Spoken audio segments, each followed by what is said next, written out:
بندہ مرنے کے بعد اپنے رب کے سامنے کھڑا ہوگا. اللہ پوچھے گا کہ میں نے تمہیں زندگی دی تھی میرے بندے, تم کہاں گزار کر آئے اسے؟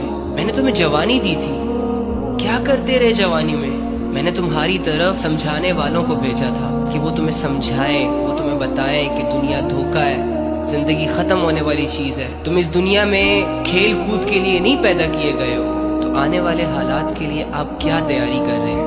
وہ دن جس کے بارے میں اللہ رب العزت فرماتے ہیں کہ اس کی جو لینتھ ہوگی وہ ایسی نہیں ہوگی کہ صبح آنکھ کھولی تو کچھ ہی گھنٹوں کے بعد رات ہو گئی اور آپ سو لیے, پھر صبح اٹھے پھر رات ہوگی. نو وے. اللہ فرماتا ہے قیامت کا ایک دن 50,000 سال کے برابر ہوگا. Can you imagine? آپ 5 منٹ کے لیے امیجن کریں کہ سب کچھ ختم ہو چکا ہے, زمین ایک فلیٹ میدان بن چکی ہے اور میں اور آپ اور ہم جیسے لاکھوں کروڑوں اربوں کھربوں انسان اللہ کے سامنے کھڑے ہیں, اور اللہ رب العزت ایک ایک کو اپنے پاس بلا رہا ہے اور اس سے یہ پوچھ رہے ہیں کیا کرتے رہے, کہاں گزاری زندگی. اور میں اور تم کھڑے ہو کر اپنی باری کا انتظار کر رہے ہو. ڈر اور خوف نے ہمیں گھیرا ہو.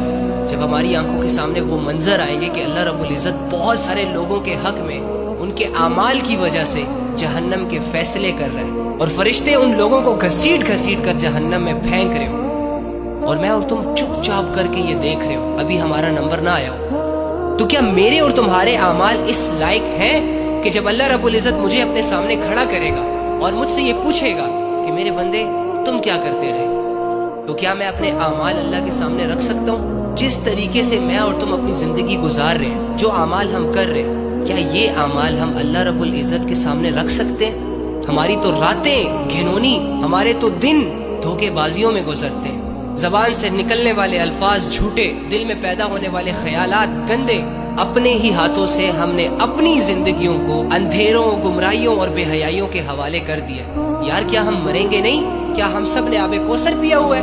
تو اگر ہمارا اس بات پر ایمان اور یقین ہے نا کہ ہم نے مرنا ہے, اور دوسری جانب پھر یہ یقین ہے کہ مرنے کے بعد دوبارہ زندہ ہونا ہے, اور تیسری جانب اگر یہ یقین ہے کہ اللہ رب العزت نے اپنے سامنے کھڑا کر کے پوچھنا ہے, تو پھر مجھے چاہیے کہ میں اپنی زندگی سوچ سمجھ کر جیوں, اپنے فیصلے اللہ کو سامنے رکھ کر کروں, اپنے اعمال پر گہری نظر رکھوں, رک جاؤں ان تمام اعمال سے جن اعمال کو کرتے ہوئے ہمارا ضمیر ہمیں 10 آوازیں دیتا ہے کہ بھائی تو غلط کر رہا ہے, بھائی تو اللہ کی نافرمانی کر رہا ہے, ظلم کر رہا ہے, بے حیائی کر رہا ہے, گناہ کر رہا ہے. لیکن ہم اپنے ضمیر کو کتنے اچھے طریقے سے چپ کروا لیتے ہیں کہ کچھ نہیں ہوتا, کوئی بات نہیں, اسکوپ چل رہا ہے, دنیا کر رہی ہے, تم بھی کر لو, نہیں ہوگا کچھ, ایٹ ڈرنک اینڈ بی میری ڈوڈ, کچھ نہیں ہوگا.